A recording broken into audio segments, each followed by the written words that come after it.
estamos.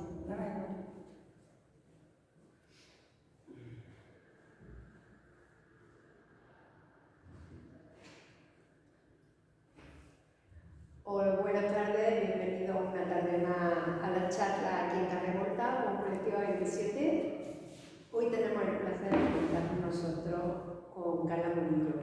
Carla Murillo es graduada en Bellas Artes por la Universidad de Valencia, San Carlos, y educadora social por la Universidad de Valencia también.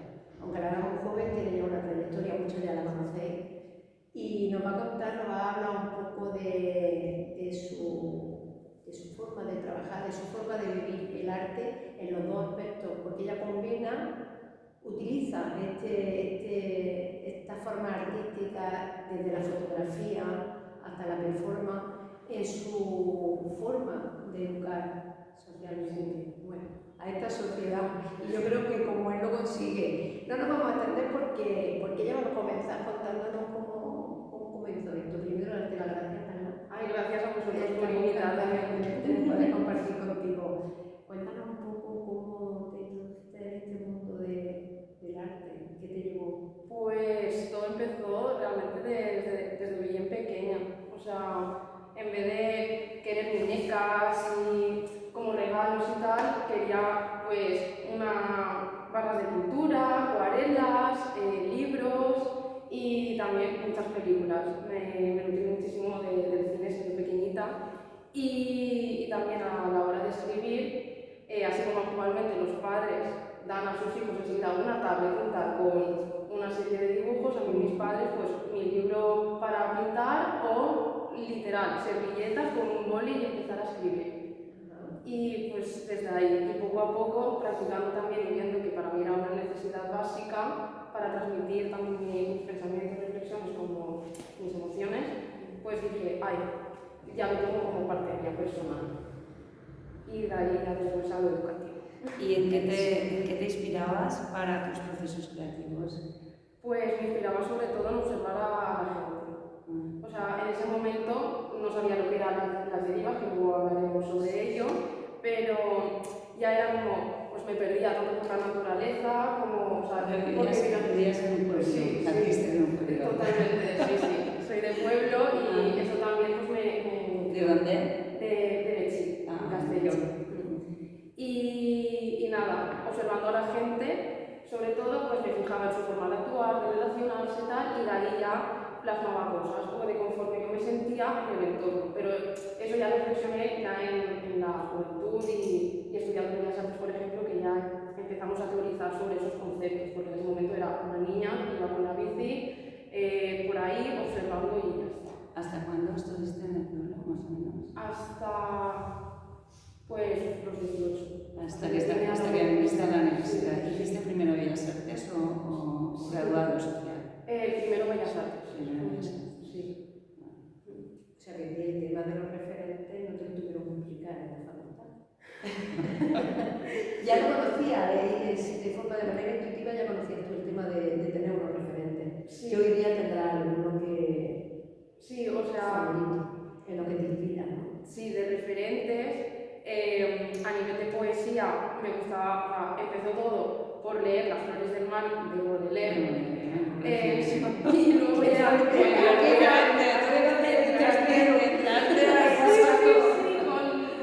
16, 17 años, y ya luego empecé pues, eso, a investigar sobre también literatura hispanoamericana y tal. Alejandra Pizarro pues, también fue una referente. Luego a nivel pues, valenciano, María Mercè Marçal o pues, Vicent Andrés Estellés, clasicazo valenciano, pero que también utilizo mucho la poesía que escribo en valenciano porque retrata muy bien la cotidianidad y desde un lenguaje muy cercano, que al final es súper justo. A la hora de trabajar utilizas la poesía, la literatura, el dibujo, la performance,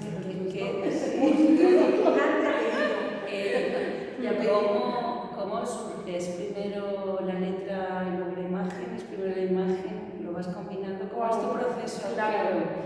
Cuando haces una deriva y entra la literatura ahí, ¿cómo vas liando, cómo va hilándose todo eso? ¿Cómo se va gestando ese proceso? Se va hilando, también me remito a la infancia ella de cuando, en vez de que mi padre grabase las imágenes cotidianas de lo que nosotros hacíamos en casa y tal, pues yo le pedía la cámara.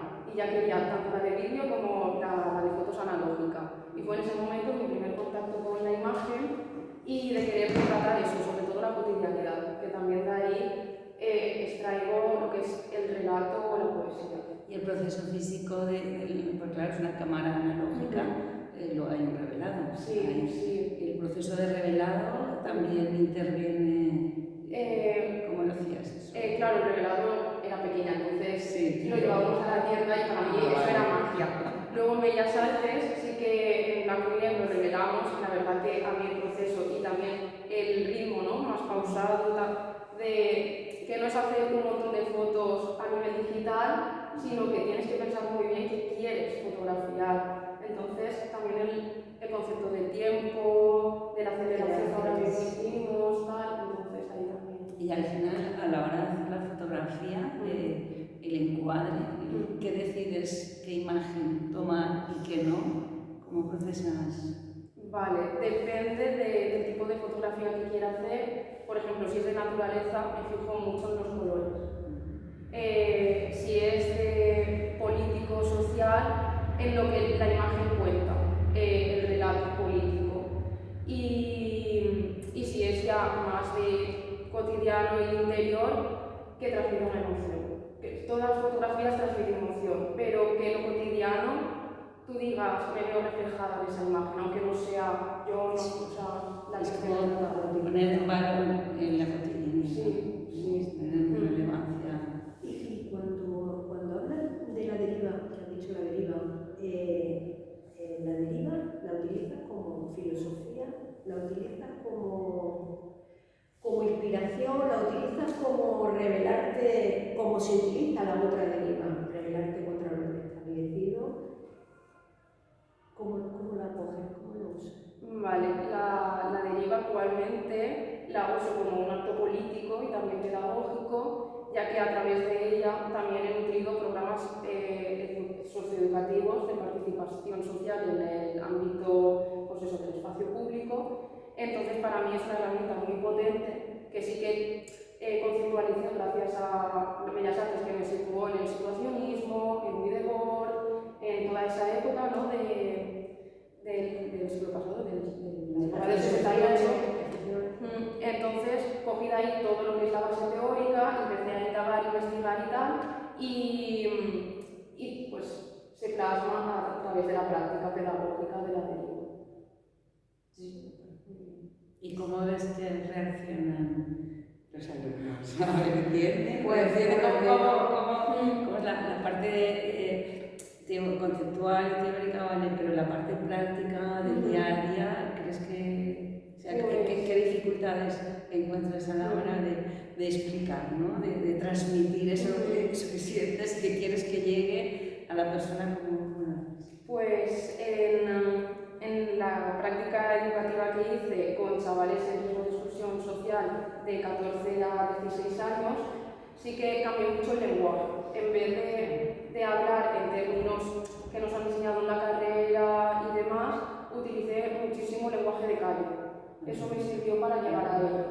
Y lo conceptualizaron a través de día a día en la práctica que realizamos. Claro, con ellos no utilizamos la deriva con la filosofía marxista, con ellos utilizamos la deriva urbana. Exacto. Que nos llevan a pasear y que ahí empiecen a crear ante lo imprevisible, ¿no? Sí, y que empiecen a reflexionar cómo se sienten en ese momento al estar por una calle o por un parque, o también visualizar por qué en ese espacio hacen tal acción y en otro tal, o qué querían cambiar de ese entorno, y fue muy potente porque todos dijeron, lo realizamos en el barrio de La Plata, y todos vieron que pues, eran espacios descuidados, que el ayuntamiento tampoco como que se dejaba ahí, ¿no? Algo que no percibían, claro, más conscientes de la realidad, ¿no? Sí, Contexto. interesante. Y a través de la herramienta de la mediación artística, pues dijimos, va, ¿qué queremos hacer para generar un entorno más cuidado, más tal? Y los chavales empezaron a decir, pues, ¿por qué no ponemos con con palets y hacemos sofás, una mesa tal para el descampado que había cerca del sitio de prácticas donde tuve el grupo de chavales, pues tenemos un espacio fuera de lo que es el centro para interactuar tal, o una jardinera vertical en estas paredes que no sé qué, porque las plantas tal. Al final, por falta de tiempo, hubo otra idea que era hacer casitas de pájaros. Parece una tontería, pero que chavales que dicen que pues no se daban cuenta, ¿no? de la falta que hacía cuidar el espacio y tal, y que además piense en un animal, un pájaro. Eso es una actividad participativa. Sí. Y se sienten útiles. Exacto. Y que es algo que ellos han aportado. Y claro, y también empatía hacia el entorno. El entorno. Y la naturaleza. Sí. Hablando un poco de empatía y de poesía. Para ti la poesía actualmente contemporánea y la que tú practicas y la que pues, procesas artísticamente, ¿qué te sirve? ¿Qué quieres comunicar? ¿Cómo comunicas? ¿Cómo entiendes esa poesía a la hora de plasmarla? Pues la entiendo como es lo que yo siento, lo que yo percibo del entorno y también una herramienta para poder, a través de las emociones, transmitir ese pensamiento político que pues, puedo plasmar en los programas socioeducativos, pero a través de la poesía y envolviéndolo otra vez en lo cotidiano, conectar con la gente y que la gente se sienta también como representada por esas palabras, esos versos, y que reflexionen, que se cuestionen. Sobre todo consiste para mí en hacer cuestionar, porque yo siempre estoy todo el rato dándole a la cabeza. Es una herramienta. Sí, para mí es otra herramienta. Y esa herramienta, nosotros hemos visto, tuvimos la suerte en la exposición nuestra, en nuestro proyecto de Caminar, de una performance chulísima, con poesía tuya. Sí. Esa una performance con la poesía. Sí. Tanto en la de Caminarte como en otra que hicimos junto con Inés Regaña, que también la conocéis, pues utilizamos otra poesía que se llama Resistencia íntima, que habla sobre los cuidados dentro de la casa y que muchas veces queremos construir desde el tejado, pero que no se puede, tienes que tener una base sólida. Y también intervienen las relaciones, el cómo tú percibes al otro dentro de tu hogar, pero que también es el propio cuerpo, no es la casa en sí física. Y fue también una performance muy potente porque Inés se construyó encima suyo como un muro que yo le iba poniendo poco a poco peso y también era como una forma de decir qué peso llevamos encima. Y en la de Caminarte utilicé la poesía con el audio que pusimos de rollo de ir deconstruyendo, que en principio tú la entiendes, pero poco a poco se va degradando como la naturaleza y también somos un peso añadido a todo el entorno natural, de decir, vale, Es una carga que va minando, sí. minando hasta convertirse en un peso demasiado hermoso.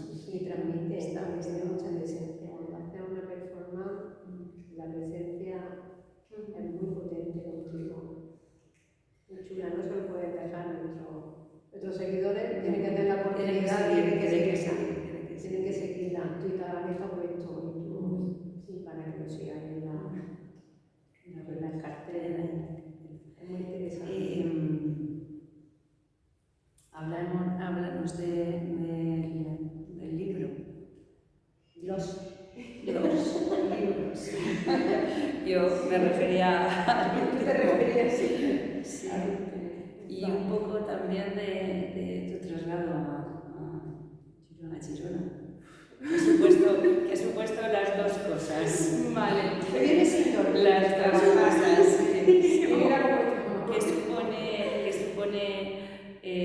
dejar un espacio que has habitado, que te han pasado muchas cosas, del cual tienes muchas cosas encima, pues son parte de ti, que supone trasladarte a otro con esa mochila, pero también con una incertidumbre de dónde vas a ver, o sea, vas a habitar otro sitio, otra gente. Cuéntame. ¿Qué relaciones tiene eso con lo que has publicado? Robastesa, que es el último poemario que he publicado, escrito en valenciano, y durante los 10 años que he habitado Valencia, pues relata desde los 17-18 años que llegué, diciendo, bueno, la ciudad, yo del pueblo. Como la mayoría. Sí. Como la mayoría, sí. Aterrizo perdidísima de la vida, de lo que quería, bueno, caos total. Y poco a poco se va construyendo, bueno, realmente el libro empieza desde el final, desde la última etapa que es esta, y el último capítulo es el principio. Y volviendo a lo cotidiano, este libro sobre todo relata hechos cotidianos que me han pasado a mí o a mis amigos, amigas, y que sobre todo, pues eso, habla de sentido de pertinencia, de la compañía también. Sí. De cómo te sientes tú con los demás y los demás cómo te afectan a ti dentro de ese espacio. Exacto, de reflejarse en el otro para realmente conocerse también a sí mismo y viceversa. El sentido de vulnerabilidad, de que muchas veces entendemos la vulnerabilidad o la dependencia como algo negativo, pero realmente para mí, después de toda la trayectoria, tanto de experiencias personales, también de compartir con el resto y compartirme a mí misma y reconocerme, ¿no? Es que son todas esas palabras clave para este poemario. Bueno. ¿Crees que admitir la vulnerabilidad te hace más fuerte en un momento dado? Sí. La gente es como que no quiere verse vulnerable o que no quiere, pero Me has dicho algo fuera. tu reflexión sobre ese tema. Cuando has dicho, ya ves, tú vengo yo del pueblo, dice, vengo aquí y no sé nada. Y tú te diste cuenta del bagaje que traías con lo que has contado ya desde pequeña, que no es lo mismo lo que a ti ya te habían enseñado, todo lo que traías ya aprendido, te diste cuenta de que eso de que venías del pueblo, tú tenías mucho más. Sí. Por eso también la relación con el tiempo, que en la ciudad se vive más rápido. Para mí, la reflexión ha sido esa, de que por eso he vuelto a un pueblo, aunque no sea aquí en Valencia, porque la necesidad de ir más lento, un proceso más natural, de vivir, de experimentar las cosas, y eso es lo que también me llevó a tomar la decisión y el elegir volver a una vida en un entorno más calmado o más rural. Aquí tienes la obra de Saudade, que la publicaste en 2019. Luego tienes Cronofobia de lo etéreo de 2021 y Robastesa de 2024. Cuéntanos al revés.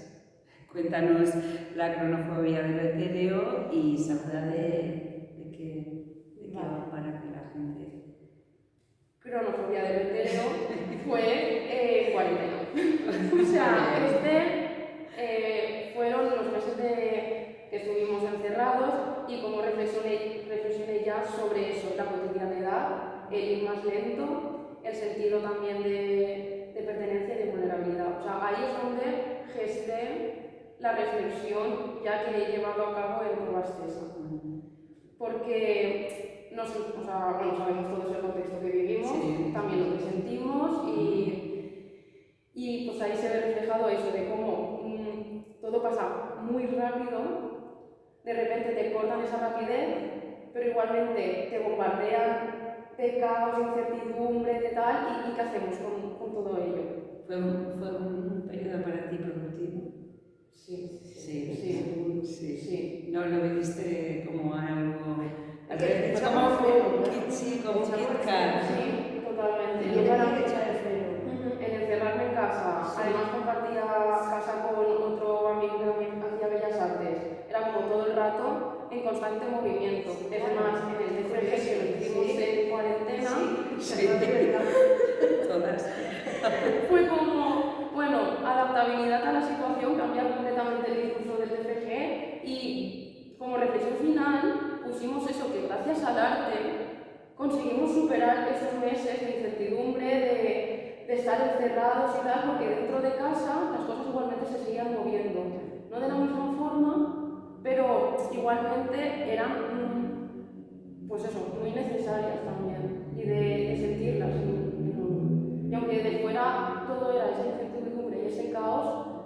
dentro. Nada había parado.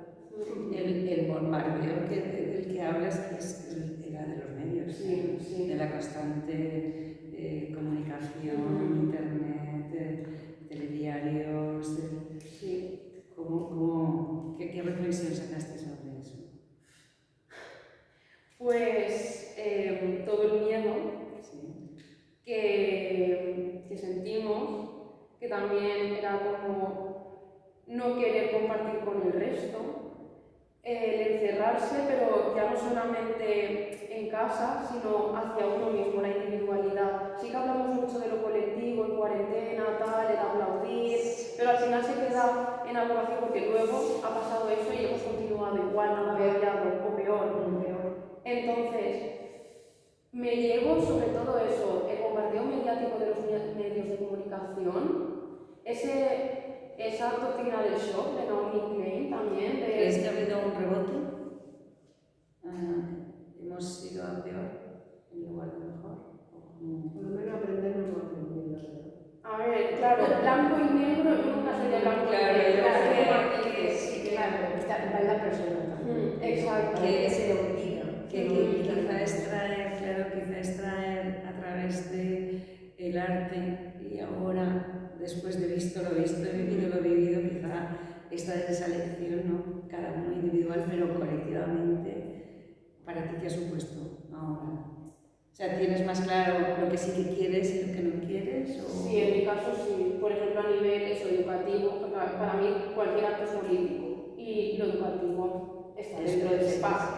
Entonces, en cuarentena ya tuve claro que la ciudad ya no era para mí. Que ese bullicio, ese no reconocerse en el otro, sí que lo intentamos en los barrios, en los movimientos vecinales y tal, pero yo quería ir a lo más pequeño y volver a reencontrarte con las raíces. Sí.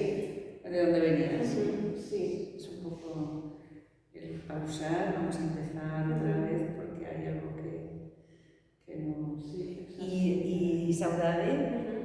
Saudade es una mezcla de poemas en castellano y en valenciano, escritos sobre todo con 16-17 años, pero lo publiqué en el 2019, porque me atreví a decir, bueno, ¿Lo has revisado? Sí. ¿Lo has revisado? ¿Y sigues considerándolo, cambiarías algo? Ya no me veo reflejada en esos poemas. Ya no soy esa. Como la confianza. Sí. ¿No eres nada?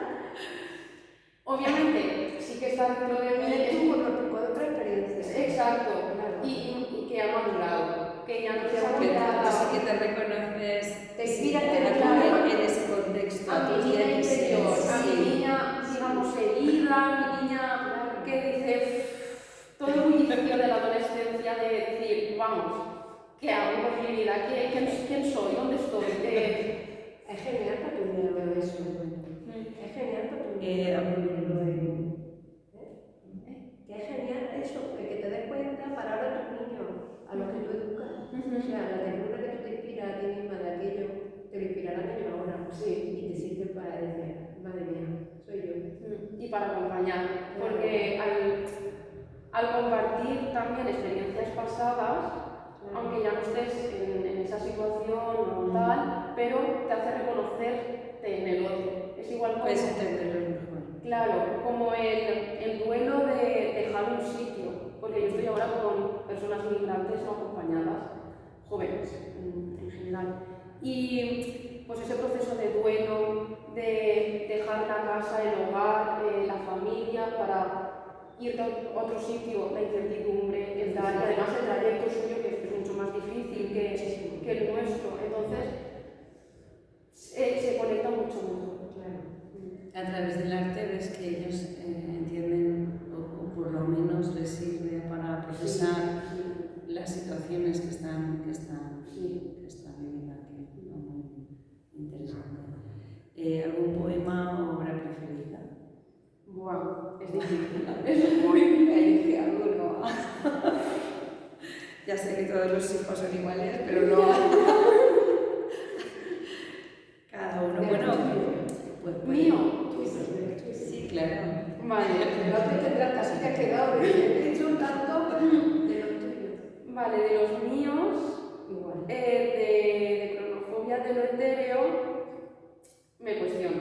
O sea, el de los primeros poemas. El me cuestiono ha sido como me toca Bueno, mucho. pues ya sabéis que tenéis que adquirir el libro para saber. Y luego otro que habla sobre el concepto de libertad, que es un texto, no es un poema, pero también está en cronofobia de lo etéreo. Y en Robastesa, los primeros textos que pues eso, hablan del sentido del hogar, que para mí el hogar es diferente a la casa es el sitio físico, pero el hogar es lo que tú construyes, es a nivel emocional, las experiencias y tal. Y son los primeros textos y también hablo del duelo tanto cuando alguien querido muere o también de alguna parte tuya que ya has dejado atrás y obviamente de ese hogar, ¿no? De la migración y del abandono. Exacto. Que muchas veces no es voluntario, es forzado. Sí. Y lo del trabajo social que hiciste posterior a Bellas Artes, ¿no? Sí, educación social. Educación social. Decidiste hacerlo porque Era mi sueñita clavada. ayudar, es una manera de ayudar, de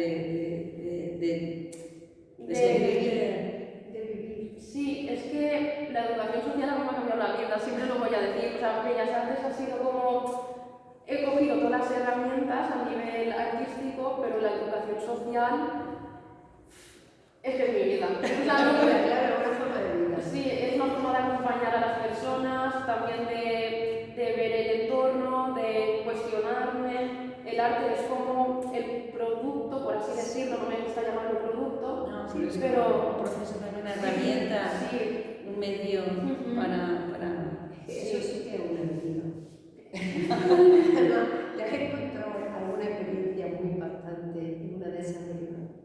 con los chavales sí, Con los chavales me imagino que muchas, claro, Sí. con ellos. porque Todos los días sí, y siempre productivas para ellos. sí, o sea, es que con los chavales cuando he hecho los programas de mediación artística y también la deriva es una de las herramientas que se utiliza, es el darse cuenta, porque muchas veces están como pues, a través de la pantalla o absortos en su mundo y no son conscientes de todo lo que les rodea, ni de los sonidos, ni de los olores, ni de las desigualdades sociales.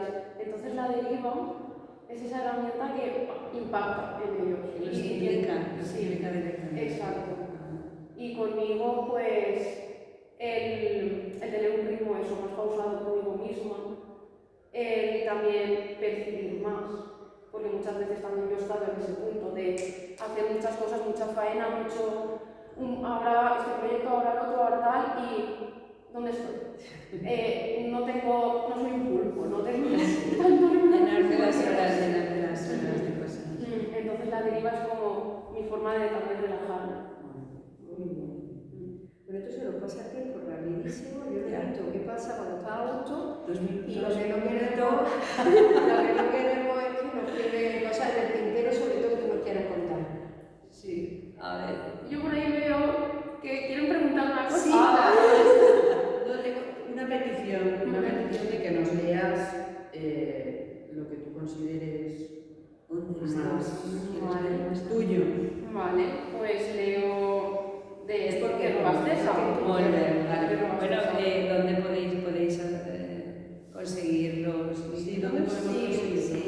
Pues hablándome a mí directamente por Instagram. Muy bien, ya lo allá- tenéis en nuestras publicaciones. Y eso aquí en Valencia se entregan en mano.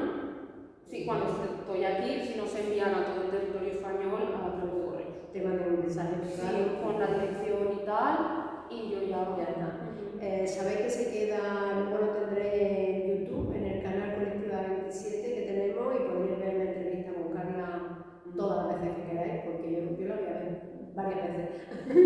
A ver, una pregunta antes de ¿qué tal el proceso del crowdfunding de hacer esa publicación y tal? El Mercapi, bien. Pues sí, potente. Y muchas gracias también por participar, confiar en el proyecto. Encantada. Sí,